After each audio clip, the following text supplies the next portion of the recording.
이명박 정부 최고 실세로 군림했던 신익의 좌장 이재호. 대우나 전도사로 MB정부 탄생에 혁혁한 공을 세웠던 그가 대헌전도사가 되어 돌아왔다. 박근혜 후보의 4년 중임제는 장기 집권에 불과하다면서 분권형 대통령제 공약을 촉구하고 나선 이재호 의원. 연일 박근혜 후보에게 각을 세우며 선대위 참여 요청을 거부하고 있는 그의 진짜 속마음은 무엇일까? 대선까지 이제 남은 시간은 35일. 킹메이커 이재호는 과연 박근혜와 한지붕 한가족이 될 수 있을 것인가? 새로운 정치 세력을 꿈꾸는 왕의 남자 이재호 의원을 지금 바로 만나보자.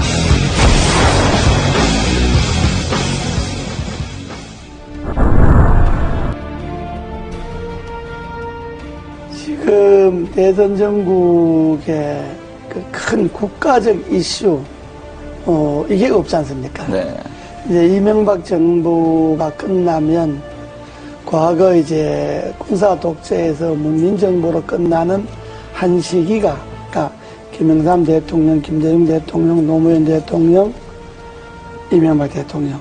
그러면 한 20년이라는 한 이제 시대가 이제 가지 않습니까? 네. 문민화되고 난 다음에 그러면 여기에서부터 새로운 시대를 준비해야 되거든요. 네. 대선 후보들이 중요한 거는 한 시대를 마감하고 다음 시대로 넘어가는 국가적 큰 그림을 어떻게 그릴 것이냐. 네. 그것이 국가와 국민들에게 어떤 영향을 미칠 것이냐. 이 이야기를 해야 되는데 그 이야기에서 제가 몇 년 전부터 다음 시대는 개헌이고 네. 개헌의 방향 분권이다. 지금까지 우리나라가 권력의 문화가 지배해왔잖아요. 네. 그러니까 큰 권력이든 작은 권력이든 나라의 구석구석에 권력의 힘이 다 이게 미쳐서 그 권력의 힘에 뭔가 좀 가까운 사람만이 뭐 돈을 벌거나 자리를 차지하거나 뭐 이런 소위 나라 풍조가 됐잖아요. 네. 이제는 이러한 권력의 문화를 내려놓고 정말로 사람의 문화, 인간적인 문화가 나라 전반에 한번 골고루 퍼져야 된다. 그렇게 하려면 제일 중요한 게 우리나라에서 권력을 제일 많이 갖고 있는 사람이 대통령이잖아요. 네. 그러면 대통령부터 권력을 내려놓는 분권을 하는. 네. 그래서 대통령과 국회가 즉 행정부와 입법부가 분권을 하고 중앙정부가 지방정부가 분권을 하고 또 행정, 입법, 사법 이 3권에 있어서도 다시 한번 시대에 맞게끔 분권을 하는 그런 분권형 개헌이 이 시대의 정치개혁의 핵심이다. 분권을 하다 보면 4년 갖고는 정책이 연관성이 없어질 수 있으니까 한번 중임하는 게 좋다는 거고 분권을 하지 않고 4년 중임하자고 하는 거는 임기 연장에 불과한 거죠. 네. 정권 연장하거나 잘나면 장기 집권하겠다는 것밖에 안 되니까 네. 그건 지난날에 우리 역사가 말하잖아요. 때문에 그냥 이 권력 이대로 4년 중임제 하자고 하는 거는 매우 위험한 발상이다.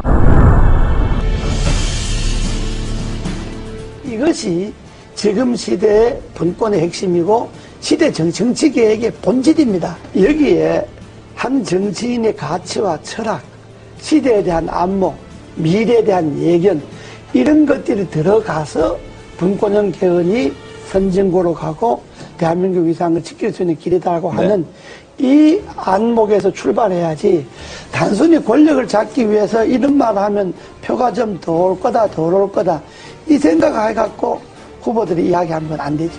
저는 뭐 개헌에 대한 분권형 개헌에 대해서 제일 좋기는 취임하고 1년 안에 하겠다든지 이런 확실한 공약이 제일 필요하지만은 그러니까 그거는 또 저 생각일 수가 있으니까 또 그렇게 생각하지 않는 사람일 수도 있으니까 일단 분권형 개헌을 비롯해서 취임 1년 안에 나라의 바람직한 방향으로 개헌을 하는데 이 시대의 흐름이 나눔이잖아요.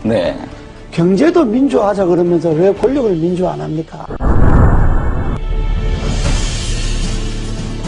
지금 의원들이 분권형 개헌 추진 국회의원 모임을 네. 하나 만들려고 여러 의원, 여야 의원들이 만들자고 제안이 많이 들어와서 네. 아마 곧 그게 옮겨질 하나의 거예요. 또 세력 개헌 행보의 종착점은 개헌이고요. 네. 분권형 개헌이 되게 하는 네. 게 종착점이고, 되면 저는 제가 주장하고 생각했던 것이 되면 그걸로 이제 정치인 역할 다 하는 거고, 네. 다만 정치인들에게만 맡겨서는 정치인들이 개인의 이해관계에 따라서 개헌을 생각하니까 국민들이 힘을 모아서 이 시대의 요구인 분권형 개헌을 하도록 하자. 네. 그래서 전국에 이제 한 4,000명 정도 모여서 창립대회를 했죠, 국민연합. 네. 그러고 이제 16개 시도 분권형 연합이 21일 날 이제 결성이 다 끝납니다. 지금 한 8개가 결성이 됐는데, 끝나면 각 시도, 시군 분권형 개헌 국민연합 대표들이 한 1박 2일 모여서 장시간 네. 토론을 할 겁니다. 대선에 네. 분권형 개헌 문제를 어떻게 할 것이며, 또 대선 후보들 간의 이 주장을 어떻게 관철시킬 것이냐 하는 것들을 아마 전국 시도연합, 시군연합 대표들이 모여서 네. 한 1박 2일 정도 세미나를 합니다.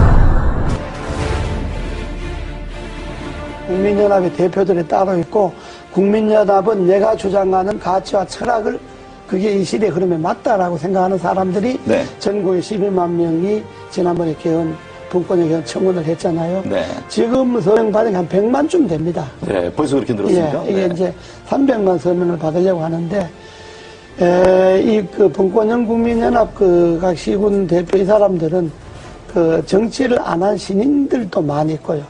정치권에 있었던 사람들도 있고. 네. 그러니까 정말로 이 분권이 맞다, 시대 흐름의 분권이 맞다라고 생각하는 일반 국민들이 참여를 해서 12만 명 쉽게 네. 발견해 서명 내서 개헌 국회 청원 나오고. 그렇다면, 일반적인 그런 제야단체, 국민, 연합, 이런 정치단체가 아니고, 네. 하나의 가치를 두고 뭉친 그러니까요. 그런 시민들, 국민들 그러니까 정파를 모임이기 떠나서 때문에 가치 제안으로 하겠다는 그렇습니다. 말입니까? 모임이기 때문에 그거는 지금 발기인으로 개헌 청원한 것만 해도 12만 명이고, 지금 거기에 가두 서명을 한 사람만 해도 100만 명이 100만 명. 넘으니까 아마 국민연합의 결정이 어느 정도 효과가 있을는지는 아직 모르겠습니다만은, 그러나 대선 전국에 간과해서는 안 될 거예요. 서명한 회원들 100만 명 중에 앞으로 300만 명 서명을 받을 계획인데, 다 안 된다 하더라도 서명한 사람 중 3분의 1만 어느 한 곳으로 표가 간다면 대단하죠. 영향을 미칠 수가 있죠. 네. 예. 아직까지 이제 그 가치에 제일 중요한 게 분권형 개헌이잖아요. 네. 그러니까 분권형 개헌 전에 분권이라는 데한 인식. 그렇죠. 지금의 시대는 나누고 시대다. 나누고 남을 배려하고 양보하고 이런 시대인데, 지금 권력을 잡겠다는 건 그것하고 역행하잖아요. 나눈 것도 독점하고 남을 배려하고 존중하는 것도 자기들에게 필요한 것만 배려가 존중이고, 쉽게 말하면 당 안에서는 대통합도 안 되고 당 안에서는 민주화도 안 되는데, 당 밖에 가서 대통합하고 민주화한다고 하면 그 진정성을 국민들이 어떻게 이해하겠느냐. 이런 점에 볼 때 가치관이, 철학이 같지 않구나. 선거를 앞둔 사람들이니까 여당 후보든 야당 후보든 후보 개인들에 대해서야 이렇고 저렇고 비판할 생각이 전혀 없습니다. 그러나 한 나라의 후보라고 하는 것은 여당 후보든 야당 후보든 지금 정책 발표 하잖아요. 한마디로 그 후보들의 정책 발표주에 공허하게 진정성이 없는 게 검찰 개혁 같은 게 있잖아요. 네. 검찰 개혁도 우리 헌법에 보면, 헌법 12조인가에 보면요, 영장 청구를 검사만이 하게 되어 있습니다. 그렇죠. 이게 검찰이 기소 독점으로 기소 독점, 이어지잖아요. 네. 이게 전 세계 우리나라밖에 없습니다. 그럼 이 헌법 조항을 그대로 두고 어떻게 검찰 개혁이 가능합니까? 영장은 수사를 할 수 있는 기관이 청구하도록 하고 발부는 법원에서 하도록 한다는 이 조항이 개헌되지 않고 그 개헌을 그대로 놔두고 어떻게 검찰 개혁을 할 수가 있겠습니까? 지방 분권이 문제잖아요. 네. 지방 분권도 지금 헌법에는 뭐가 되어 있느냐 그러면 지방자치단체는 선임하게 돼 있어요, 헌법에. 그 선출해서 임명한다는 이야기거든요. 선임하게 돼 있으니까 지방 분권이 안 되는 거예요. 네. 그러니까 헌법을 그대로 이 권력 중심의 제왕적 권력의 헌법을 그대로 두고 뭘 쇄신하겠다, 개혁하겠다 하니까 제가 볼 때는 그게 다, 이게 잘못된 거다. 그래서 제가 언제 표현을 좀 과했습니다만은 알면 없고 축제에만 늘어났다는 그렇죠. 이야기가 정치개혁의 핵심인 개헌에 손을 안 대고 권력 분점에 손을 안 대고 그 헌법을 그대로 두고 거기에 가지만 책임 총리제나 정부 통령제도 그렇습니다.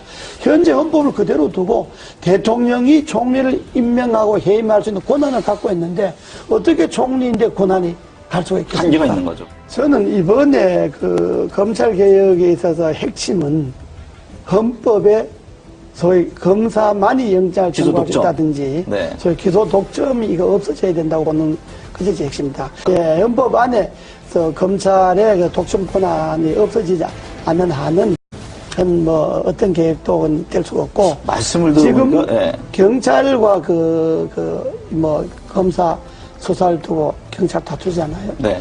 저는 검찰이 자기 식구가 부패와 부정이 있어서 수사를 경찰이 먼저 하겠다 그러면 경찰이 하는 걸 보고 경찰이 수사를 잘 못했다든지 기소를 하려고 경찰에서 넘어온 것을 조사해 보니까 부족한 게 많다든지 이럴 때 검찰이 나서서 조사한다면 옳은데 경찰이 조사한다는 건데 그걸 마치 뺏어가듯이 뺏어가서 검찰이 자기 식구 조사하겠다 그러면 국민들이 그다 자기 지금까지 관행으로 봐서 검찰이 검사 조사한다는 것에 대해서 진정성을 믿겠습니까?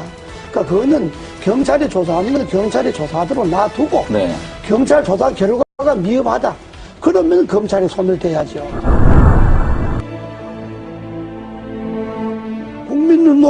국민이 눈높이에 자기를 맞춰서 정치를 해야 되는데 되게 정치한 사람들 자기 눈높이에 국민을 보고 그렇다면 국민이 동의가 있으면 이제 헌법도 무슨 뭐 국민의 동의가 있어서 개헌한다. 아니 당연히 국민이 뭐 안을 내야 동의를 하든지 반대하든지 하죠. 네. 국민들이 무슨 분권을 하라든지 뭘 하든지 안을 국민들이 냅니까?